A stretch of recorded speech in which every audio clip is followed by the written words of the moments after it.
আসসালামু আলাইকুম সুপ্রিয় কুয়েত প্রবাসী ভাই বোনেরা, কুয়েত নিউজ বাংলা ইউটিউব চ্যানেলে আপনাদের স্বাগতম জানিয়ে দিচ্ছি।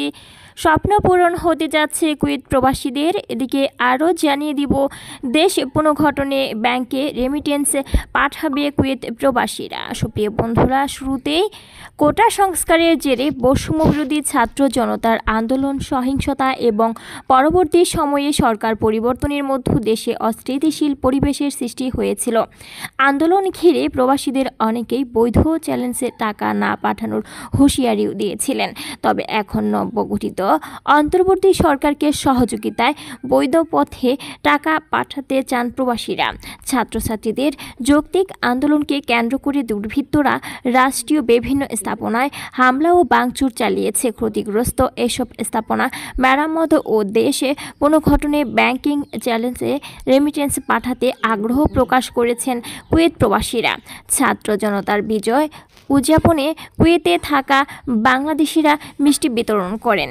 কুয়েত প্রবাসীরা দেশের সংকটকালীন পরিস্থিতি মোকাবেলায় রিজার্ভ ভিত্তিতে বিশ্বের বিভিন্ন দেশে থাকা প্রবাসীদেরকেও বৈধ পথে রেমিটেন্স পাঠাতে অনুরোধ জানান।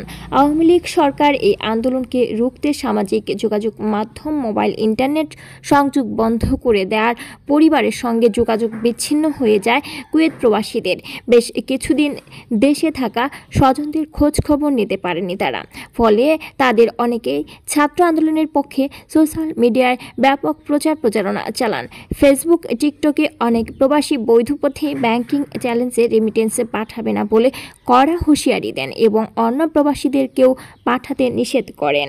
এদিকে মধ্যপ্রাচ্য থাকা প্রবাসীদের অনেকে স্বল্প আয়ের সাধারণ শ্রমিক। তাদের কেউ মারা গেলে মরদেহ সরকারি খরচে প্রেরণ করতে পারা, যাতায়াত, বিমানবন্দরে হয়রানি, সরকারি বিভিন্ন দপ্তরে হয়রানি এবং বিমানের টিকিট সিন্ডিকেট বন্ধে দ্রুত উদ্যোগ গ্রহণের অন্তর্বর্তী সরকারের প্রতি অনুরোধ জানান কুয়েত প্রবাসীরা। এদিকে জানিয়ে দিব আরও, স্বপ্ন পূরণ হতে যাচ্ছে কুয়েত প্রবাসীদের। কুয়েত প্রবাসী বাংলাদেশিদের দীর্ঘদিনের দাবি স্মার্ট জাতীয় পরিচয়পত্র। এর মাধ্যমে প্রবাসীরা 22টি নাগরিক সেবা গ্রহণ করতে পারবে। অবশেষে কুয়েত প্রবাসী বাংলাদেশিদের সেই স্বপ্ন পূরণ হতে যাচ্ছে। সম্প্রতি কুয়েতে প্রবাসী বাংলাদেশিদের বহু প্রত্যাশিত স্মার্ট জাতীয় পরিচয়পত্র দেওয়ার লক্ষ্যে বাংলাদেশ নির্বাচন কমিশন নীতিগত সিদ্ধান্ত নিয়েছে। বাংলাদেশ দূতাবাস কুয়েতের ফেসবুক পেজে প্রথম সচিব দূতালয় প্রধান নিয়াজ মোর্শেদ স্বাক্ষরিত এক বিজ্ঞপ্তিতে এই বিষয়টি নিশ্চিত করেছে। বিজ্ঞপ্তিতে বলা হয়, দূতাবাসের সার্বিক তত্ত্বাবধানে এবং বাংলাদেশ থেকে নির্বাচন কমিশনের রেজিস্ট্রেশন টিম এনআইডি প্রদান সংক্রান্ত যাবতীয় কার্যক্রম পরিচালনা করবে। বাংলাদেশ নির্বাচন কমিশনের রেজিস্ট্রেশন টিম 3 সপ্তাহ কুয়েতে অবস্থান করবে। যেসব কুয়েত প্রবাসীদের জাতীয় পরিচয়পত্র নেই, তারা অনলাইন ও অফলাইন দুভাবে আবেদন করার সুযোগ রয়েছে।